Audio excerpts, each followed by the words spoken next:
Hey, ladies, welcome to another Self-Love Conversations. My name is Gloria Ward. I have to tell you, thank you so much for all of your patience.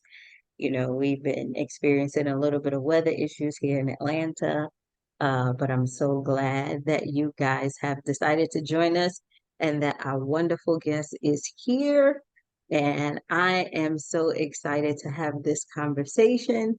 We have Miss Winnie Chan Wang, who is a mindful and traditional medicine expert, an international speaker, a best-selling author, and a professor in acupuncture. And this is like one of the dynamic conversations that I was waiting for because we actually have someone who can teach us about being calm, about compassion, about what it means to be on your journey. So I can't wait to have this conversation. Winnie, thank you so much for being here. And thank you so much for your patience again. Are you kidding me, Gloria? I love you and thank you everybody for tuning in. I think that it's all about empowerment and sisterhood. I agree. And I feel like we've all been together, if you believe in past lives, like many lifetimes. And to me, it's like, okay, finally, it took us long enough to have this conversation. So, like, the little girl in me is jumping up and down and clapping and dancing and doing cartwheels. So let's have a good time. That is so awesome. So, the first thing I ask a lot of people, which I will ask you, is, how did you get here? How did you end up where you are right now? And what was that journey like? Yeah. Okay, so I love this question, and because Asians and immigrants are perhaps underrepresented in the podcast space, so I'm going to Mhm. say that I am an Asian immigrant. I came here when I was about 15 and completely separate from everything I know, my mom, my dad, every friend, my bed, my country. Mm, I was basically shipped over here for some reason because my parents decided it's safer to live in America. right. And it's very interesting because my mother and father were refugees. My grandparents on both sides were refugees. So, talk about the transformation because today we're here to talk about self love. Hmm. And in one sentence, I think that self love is transformation, right? Absolutely. I used to complain about, oh my God, my childhood trauma. You should meet my mom. I think everybody has maybe some beef with their mother. My mom is always telling me what to do. I'm never good enough for my mom, blah, blah, blah, blah, blah. And then, and as you said, we're here to develop compassion Mhm. because if you knew my mother's story, you would be like, what? She went through what? Right. And then if you heard about my grandparents' story, you'll be like, what? They lived through what? And Hmm. so once you've heard about how they like escaped their country in a boat, you know, with nothing Yep. but a but a college diploma in their pocket, and they had no money, like no place to live, nothing. And then that I live in this comfortable America with running clean water, perfect Wi-Fi, and I'm wearing a hot pink blouse and I have lipstick, and I'm like, "Oh God, like why do I have anything to complain at all? I should just Mm, sing hallelujah and practice gratitude all day long."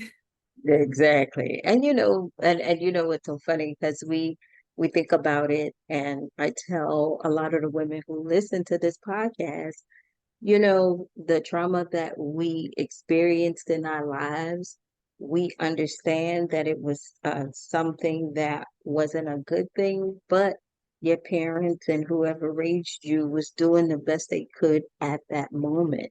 They were doing the things that they thought would be good for you. And even when they made decisions that wasn't so good, they felt that doing so will probably get you somewhere or get them somewhere. So they did it, right?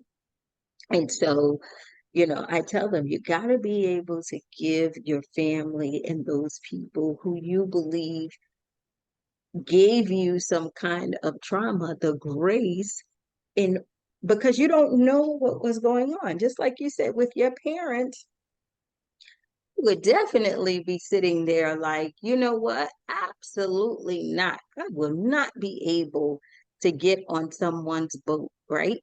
And go ahead and just come to a different country with nothing. Wouldn't you agree? I would have a fit, right? But they did it with something in mind, right? And so knowing that and knowing that you got here and then you have the many blessings, right? With the education you receive and all of the things that you have done, um, what is the grace like? How grateful are you for those things? Did you grow into that grace or have you always been grateful? Oh, no, no, no. I was completely separated from grace until I was 37, basically. For So, real. yeah, so for reals, I was raised without any spirituality. And then I had a near-death car accident. And Mm, that was God's way of waking up and say, hey, the way that you were living in constant survival mode, right.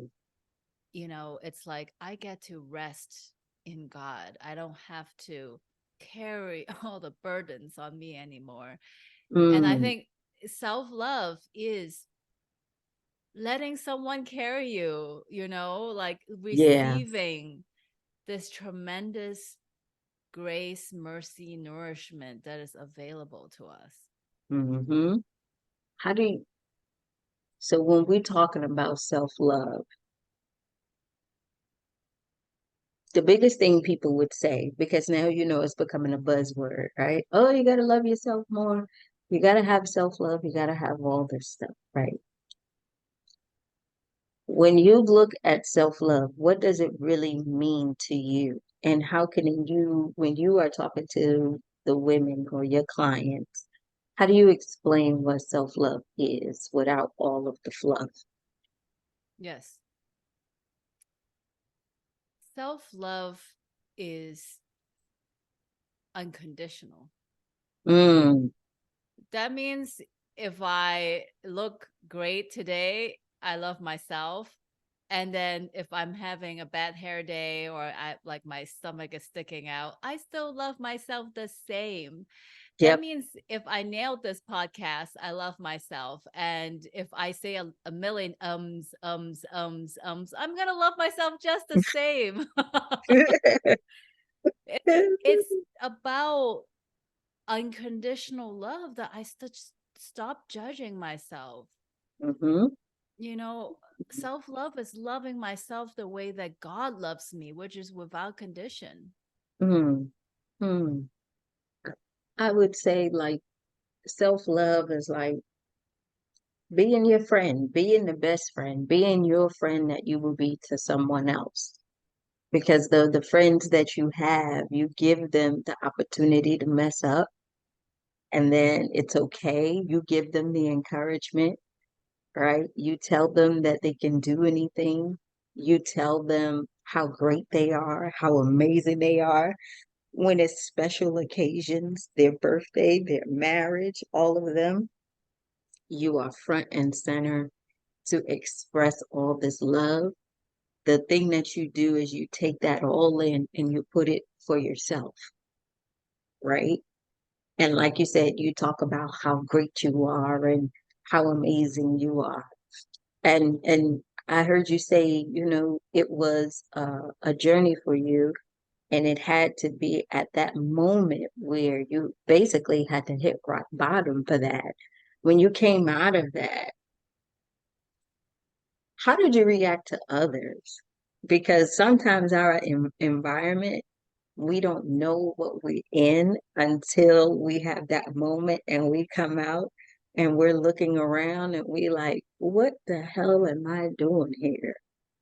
Right? Actually, I had another rock bottom moment that I want to share with everybody. So the timeline is I was 37 and Yeah. then I had the near death car accident, and that was the first time I was introduced to concept like forgiveness, compassion, gratitude, service, etc.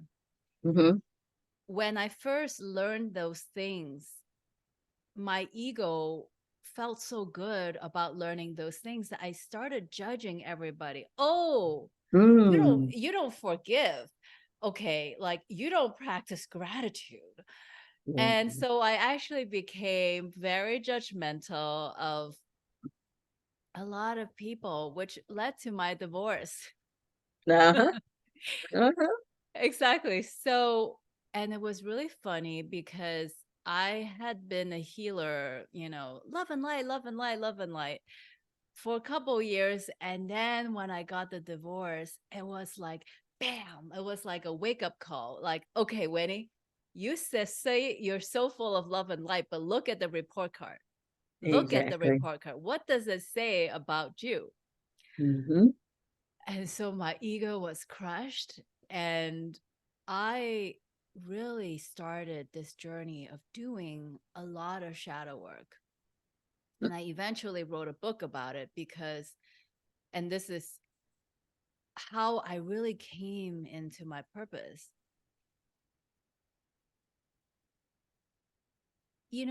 These shadows that we have, You see them smiling?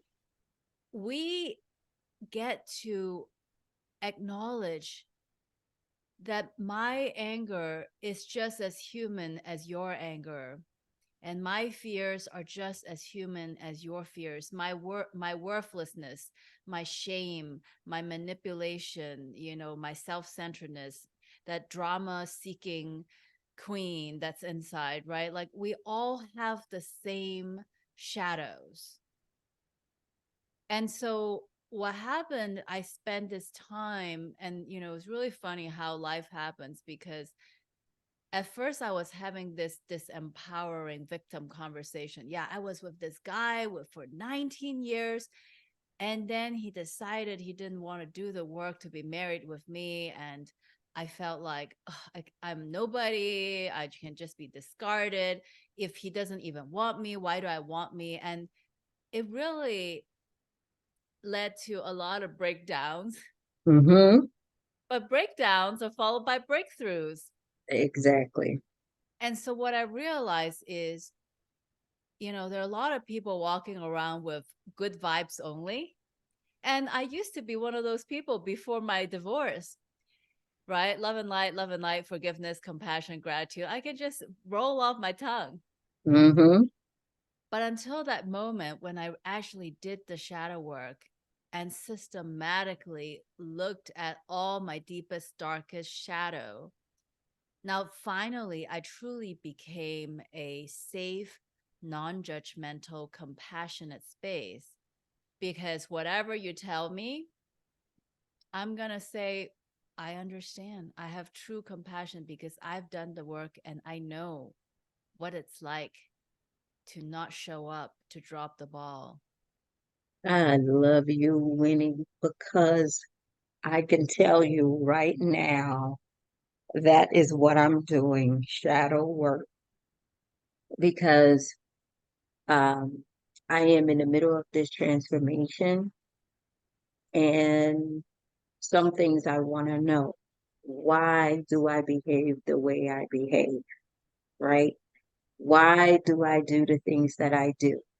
And it's so funny that, I call it, um, it's like the dark side that I have about, why do you get so angry? Why do you become a victim when some things happen?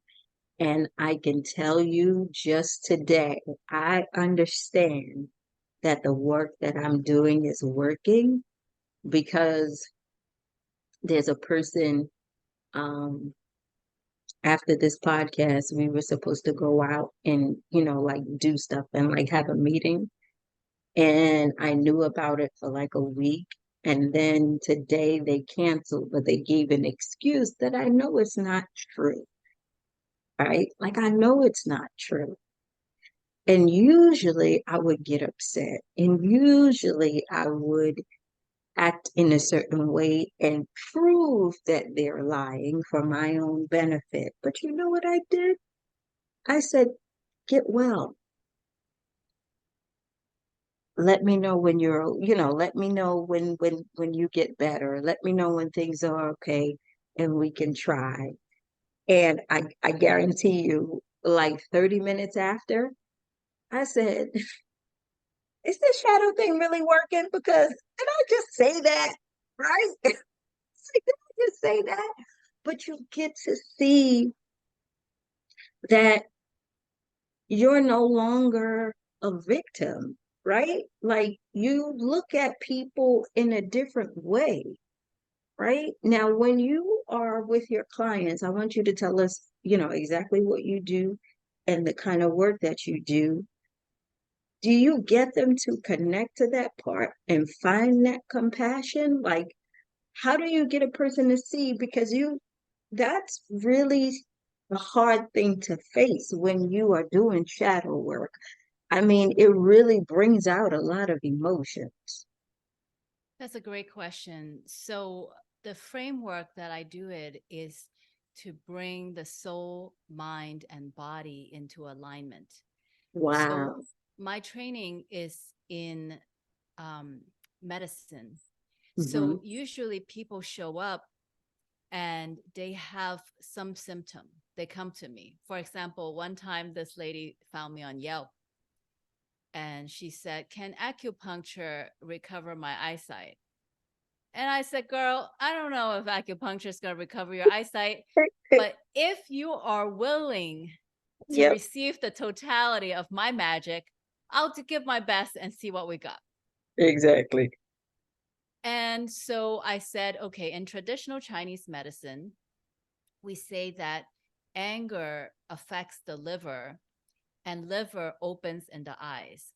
It So, does. so in other words, I said, if you have diminished eyesight, energetically is what are you too angry to see, right? It's almost like you manifested this eyesight problem. So then I said, okay, how long have you had this decreased eyesight? And she said, 3 months. Okay. I said, girl, 3 months ago, what was the thing that pissed you off the most? And Hmm. she said, oh, I went on a retreat with my sister. We had an argument, and then she decided to set boundaries and she cut me off. And I got real angry because who is she to decide that we can't contact to each other? And Hmm. I was smiling at that point. I said, bingo, girl, here are your options.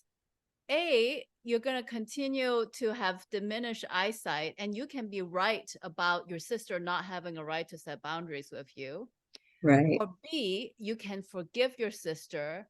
And by the way, forgive yourself because you must have said something that pissed her off that caused a fight, right? You got That's to take right. ownership of the Come way on that now. you caused this conflict. I said, do you want your eyes or you don't want your eyes? Yeah. And then she said, I want my eyes. I said, good choice. And and so, through the combination of energetic work, releasing the anger from the liver, and Mm. also giving her a forgiveness practice. I said, girl, you practice this twice a day, 10 minutes a day, right? This forgiveness meditation. And then one day she just wrote me and said, my eyesight is 100%. One Mm. session. Now, I don't get to claim credit because she is the one that made the decision to forgive her sister. She's the one that took ownership of the way she showed up, right? I couldn't Hmm. have done that shadow work for her. All I Right. can do is diagnose, girl. Let's be honest. That's right. That's right. And I think that is a gift of the feminine. the gift of the feminine, the awakened feminine, is that we speak the truth. Mm. And it's really funny because our society says, oh, women, they have PMS, they're so moody, they're Hmm. irrational, they're too much. They can't get along if they're in the same room. They're very catty, a whole bunch of stuff. The reality is that when we bleed every month, that is the most powerful time of the month, Mm. because the other time when we're not bleeding, we put on a smile, this nice girl mask, and we're people pleasing. When we bleed, literally the hormones make things come out of us. So that is the time when the people pleasing mask comes off and the truth comes out. So, guys, girls, when we bleed, we need to honor that as the most authentic time of the month. Like, literally, we can't put up with no BS at that time. Hmm. Hmm. In the book Honoring Darkness, um, was that inspired around the work that you do? Yes. And how do you tell us just a little bit about the book? Do you teach us how to do shadow work or you guide us through it? Yeah. So, there are two things to know about the book. The first reason I wrote a book was because I had so many clients who've had anxiety for 20 years, been to a Hmm. talk therapist for 20 years, and they still have anxiety. Wow. So, what I wanted to do was develop a framework so you systematically work through the shadows. The way I like to explain this is, let's say I'm planning a wedding. Hmm. Maybe I remember the dress, but I forgot the cake. Or I remember the cake, I forgot the flowers. Or I remember the flowers, I forgot the videographer. So when we work with a checklist, we check off the boxes, because when you do shadow work, you are only doing the shadow at the layer that you're aware of. Hmm. But when you work with a book, it's like someone is holding you accountable and say, hey, you got to look at that elephant in the room. And it's done in such a loving way, because I am being very vulnerable and sharing my dirty laundry, my dirty socks. Hey, look at this is my shadow. Hmm. Can you relate to this shadow? And Hmm. it's really, you talk about empowerment and sisterhood. This is what this book is about. Hey, look, this is my shadow and this is how I overcame it. And so I want to give you a systematic framework to do this. The second thing I want everyone to know about shadow work is it's not safe to do alone. And Say that again. why I say that is because if you do real shadow work, you're going into the darkest tunnel. And A, you might get stuck in the tunnel and not get out. B, you might get so scared you're not in the tunnel in the first place.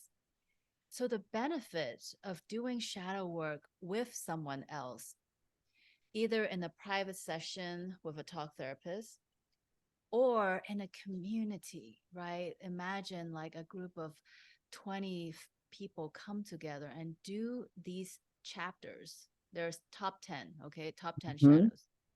Do these systematically together. And then we shine the light of compassion and empathy on one another as we share this. And I really believe shadow work should be done in community, maybe around the campfire. Yeah, yeah, I agree. Like, you know, right now, I'm not doing mine by myself, right? I'm working with a coach, and the amount of emotions that come out, and you get to see like how your mind, but also how your body changes and purges. You get to see, like you said, that mind, body, and soul connection. how the body follows the mind and why you are the way you are and why is this bothering you? Where, most of it you're saying, hey, you're out of alignment. You got to get connected. You have to see yourself. One of the things that my coach was saying is that all he would say is shame is just reaffirming of the things that you already believe. So when you think people are shaming you, it's really not true. What you're seeing is a reaffirming of what you already believe. So when they try to shame you, you already think what they think, but you try to hide away. They're just bringing it to the light. And he also says the biggest thing when we first started, he said, find the person that you really don't like and write down their characteristics because it's just a projection of yourself. Yes. And Yes. I said, no way. And he said, it is. He said, it is. It's just a projection of yourself. And when you talk about somebody who fought that for a very long time, because I was like, what about, this person is doing wrong and they're not doing this. And he was like, no, it's just a projection of yourself. And I'm going to show you why. Right. And I just said, this whole thing with the shadow and the things that you do and just honing into that, that is something you cannot do yourself. Because again, it is like you said, once you go down that tunnel, you might get caught because the first thing you see, you might not even agree with. Yes. Right? Yeah. You would immediately reject because you're going to say, I am not that person, where really you are, right? So how can we find your book to actually start this process and how can we follow you to, be open to everything? Yes. Before I tell you about how to find my book, I just want to say something really funny, which is Mhm. 1 week, exactly 7 days after we decided to have a divorce, I wrote down a list of everything that I cannot stand about my ex-husband. And Mhm. then I cross out all the he and I put I. Wow. So it was like, I am selfish. I am manipulative. I have anger issues. I have unhealed childhood wounds. I am judgmental. And Mhm. oh my God. But you know what? That was only 1 week after the divorce, and months after, it was still coming out. So the fun thing about shadow work, it's not like you do one time and you're done. No, Correct. it's like brushing teeth, man. You gotta brush Yep. teeth every single Every day. day. Hmm. Yeah, so I am so excited for all the listeners to check this book out. It's on Amazon. It's called Honoring Darkness. Hmm. Embrace shadow work to nourish and grow your power. Because when we do shadow work, we are nourished and growing our power. There is a benefit to it. We're not just taking the pain, we're actually gaining. So, yeah, my website is mindfulhealingheart.com. And you can also find me on social media at Mindful Healing Heart. And just want to give a special shout out to my website, especially the events page, Hmm. because while you can most welcome do shadow work with me one on one, I believe that wellness belongs to the people, regardless of income level. I agree. And so I have actually started a nonprofit called Compassionate Transformation. So if you go onto Mm. my events page, you're going to find a lot of free or very low cost, like $25 event to go to, because Hmm. I really want this to be accessible to everyone. So yeah, if you got money, welcome you to work with me private one-on-one. And if not, see you in one of the free containers. Oh, wow. Winnie, thank you so much for being here and just browsing your website and seeing how you um, are really doing the work. I would love to see if we can actually do something where we could do some shadow work. I'm gonna see how we can fit it either into one of our programs or we could do something separately because a lot of people, especially women, I believe that that is the steps to actually healing when you take the blame.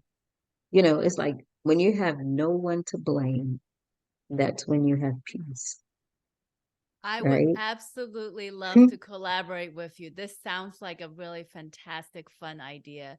I'm so passionate about working with women because I was a damsel in distress. I was a Mhm. disempowered victim that was just complaining about everything that was happening to me.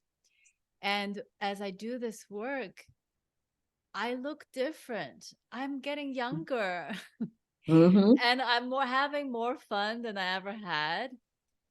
And so, yeah, I really look forward to working with you. And you have more grace for others, which is important because then you get the patience. So when people say or do things, they're not hurting you. They're just basically the way that you're vibrating is the way that they're acting. Everybody in your life uh, uh, who you are interacting with is going off of your vibration. And when people understand that, you will start to put the vibes out that you want to receive versus what you're getting back. But the things that you're getting back is only the stuff that you're putting out because that's what you believe. That comes with everything else and learning about the shadow. So, Winnie, thank you so much for being here. We are definitely going to promote your book. We're definitely going to see how we can work together. And I would love to have this conversation again. So thank you so much. Okay. And you have a good night. Okay. Take care. All right. Bye.